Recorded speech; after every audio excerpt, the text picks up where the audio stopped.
சிறகடிக்க ஆசை சிறையில் அடுத்து வர எபிசோட்ல இந்த பக்கம் நம்ம பார்வதி இருந்துட்டு ரொம்பவே சந்தோஷமாக இருந்தாங்க.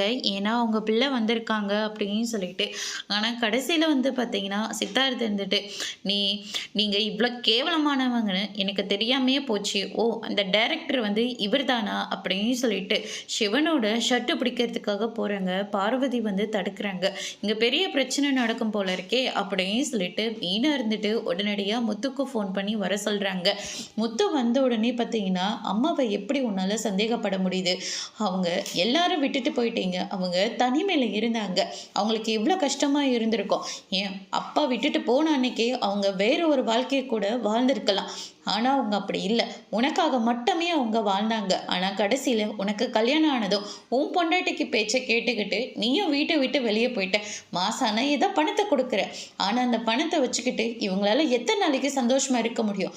பேசி சிரிக்க ஒரு ஆளாவது இருக்காங்கடா. என் அம்மா இருக்காங்க. இப்போ எங்கள் அம்மா சொல்லி தான் நீங்கள் இந்த இடத்துக்கு வந்திருக்கீங்கன்னு எனக்கு நல்லாவே தெரியும் அப்படின்னு சொல்லிட்டு முத்து வந்து சொல்லிடுறாங்க. எல்லா விஷயமும் தெரிஞ்சுக்கிட்டு தான் இங்கே வந்திருக்கேன். ஃபோனில் தான் பார்த்துக்கிட்டு இருக்கேன்ல அப்படின்னு சொல்லிட்டு அவங்களுடைய பையன் வந்து சொல்லிடுறாங்க. அதுக்கு அடுத்ததாக வந்து பார்த்தீங்கன்னா, ஏம்மா உங்களுக்கு இவ்வளோ கேவலமான எண்ணம்? ஆன்ட்டி உங்களுக்கு என்னம்மா தப்பு பண்ணாங்க? நீங்கள் என்ன பண்ணாலையும் உங்களுக்கு துணையாக உங்களுக்கு பக்கத்தில் தான் இருந்தாங்க.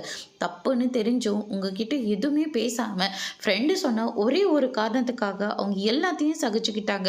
எப்படி அவங்களுக்கு உங்களால் துரோகம் பண்ண முடியுதுன்னு எனக்கு தெரியல அப்படின்னு சொல்லிட்டு முத்து வந்து சொல்லிடுறாங்க. அதோடு இன்னைக்கான பிரம்ம முடிச்சிருக்கா.